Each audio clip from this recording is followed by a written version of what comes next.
TV. I am your host, Manuel Young, and here with me is our special guests, Cordell Curtis and Quentrell Curtis. How y'all feeling? Good, good. How about yourself? I'm good. So tell me a little bit about yourselves. Well, we just completed the Fire Academy and paramedic school, so we're currently firefighter paramedics, and looking forward to serving the public and saving lives. What was life like growing up as twins? Annoying, difficult. This guy get on my nerves. No, I'm joking. No, it was great, fantastic. I think it's something special. It's definitely a bond. Mm-hmm. You know, you can be brothers and sisters, but a lot of people don't have an opportunity to be a twin, share the same birthday. Our parents dressed us alike when we were growing up. We still dress alike. I'm surprised we got on different hats right now, but it's just something that you just grow up with and it become a part of you. And we have the right to dress alike even when we get 50 years old because we're twins. That's good. What made you think about being firefighters and risking your lives to save others? I think it started at birth, but a lot of credit would also go to my father as well. As a kid, we grew up around a firehouse, and you know, we really want to carry on that family tradition as well, and you know, make our family proud and the fire service proud, and most importantly also is our community as well. So what are the high points of your career? Wanna go ahead? Wow. Many. Just being in the Fire Academy, going through it every day, and being with the guys, and paramedic school, being with the guys. And actually, we had an event that, well, it wasn't I wouldn't say a good event, but we had a situation that definitely tested our will, which was a plane crash that happened right before, 2 or 3 days before we graduated the Fire Academy. So we actually attempted to save the pilots' lives, but you know, it was an unfortunate situation. So what choice did you make when you guys were my age that led you to who you are today? Staying positive, no matter what the environment was, just being positive at all times. And you know, you have to separate yourself from certain people. You know, when you want success, you got to kind of put yourself around people that's aiming for the same thing that you're aiming for. So that's something that we had to do, and we had each other to, you know, lean on. So if I maybe slipped or he may slipped, we always, you know, we're able to grab each other. So yeah, and to chime in on it, like you can't be afraid to be different. You know, you can't be afraid to test your ideas. You got an idea, you know, you sit on it, you think about it, you write it down. You know, you write realistic, attainable goals. You know, and even at a young age, you know, we're able to do those things. You know, because age, it doesn't necessarily, define things or put you in the category, oh, you're a little boy or you're a little girl. You're blessed with wisdom the day you're born, so you can, you know, pretty much do what you want to do as far as, you know, pursuing a career or taking the right path. Well, were there any moments that you felt like giving up in your career? I wouldn't say giving up, but paramedic school definitely tested me.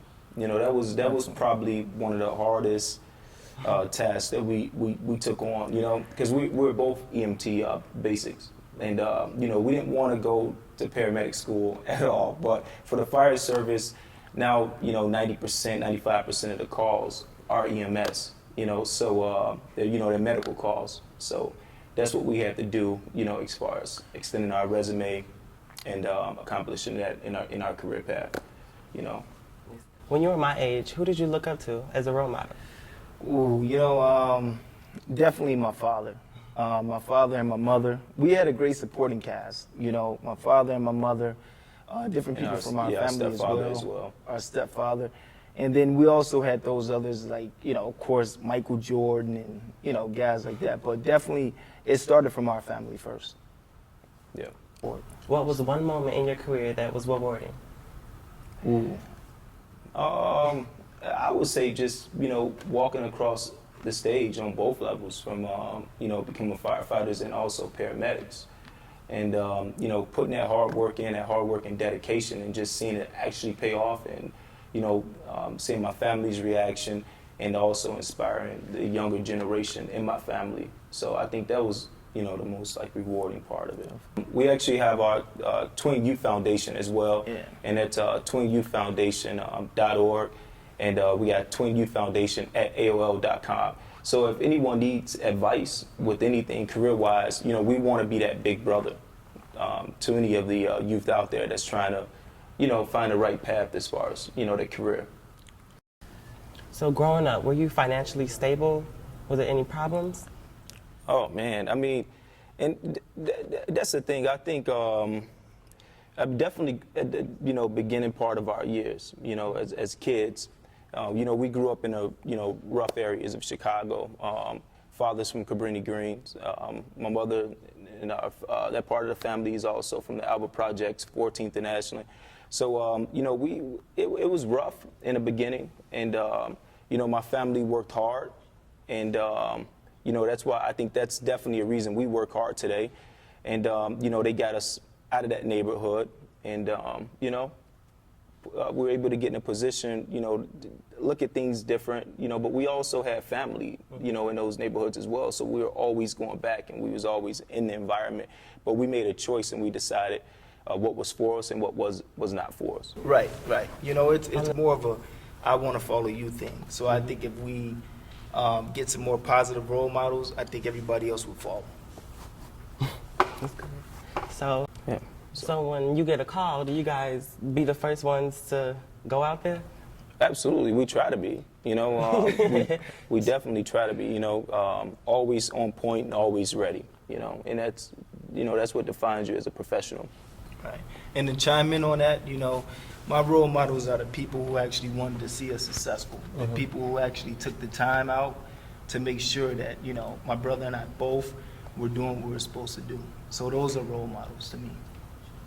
That's good. Was there any part in your career that you didn't want to do anything? No, Like that was lazy? never. No, that was.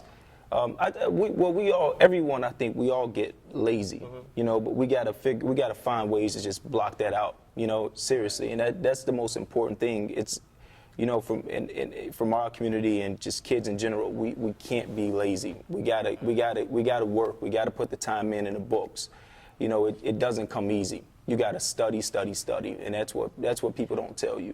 There's a lot that goes on to being a professional. You know, put yourself around the right people and read.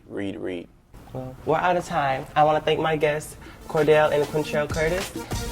Thanks for watching. I'm your host, Manuel Young.